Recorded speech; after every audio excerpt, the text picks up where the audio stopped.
So I resolved to give a devotional thought every day. This morning was a little hectic, so it's a little different. I forgot my Bible, but as we know, life happens. But I do want to share my devotional thought from last night, and I think that might be what I'll have to meditate on this morning.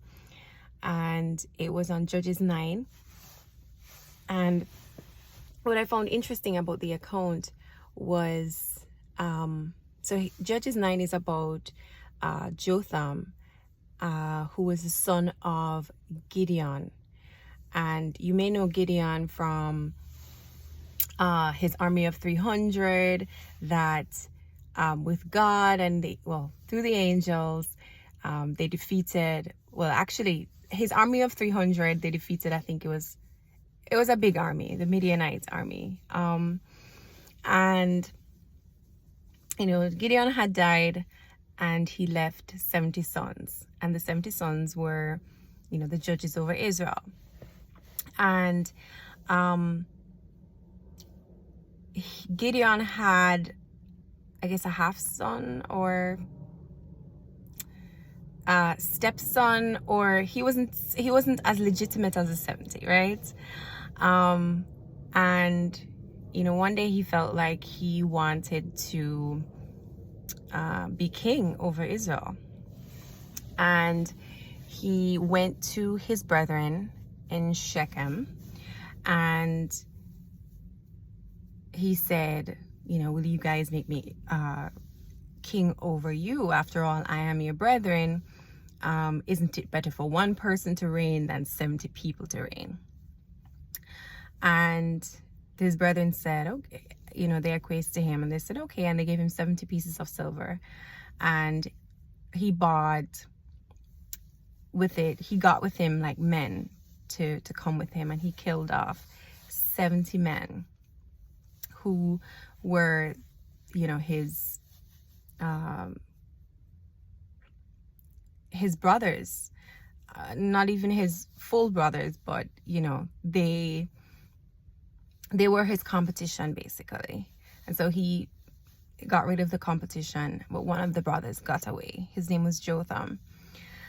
And it was interesting what Jotham said. When Abimelech, that's the name of the guy that killed the 70 sons. It was interesting what he said before he ran away. That's Jotham, right? And Jotham gave this parable of the trees, and he said, the trees went to make a king over them. Check it out in Judges 9, I think it's verses 18 to 15. It's a pretty interesting parable. And he says that he cursed Abimelech and the men who made him king. He said, I hope that fire will burn. I hope that fire will come out of you and burn the men that serve you, and that fire will come out of the men that serve you and burn you up. And that was similar to what was going on in the parable that he shared.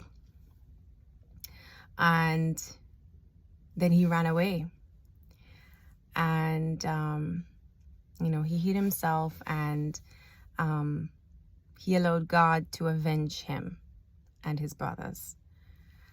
And it took some time. It took 3 years before exactly what Jotham said came through. So is it came true or came through? Anyways, whatever. And he and the men that served him, they started to have issues, and before you know it, there was war, and there was infighting and so on.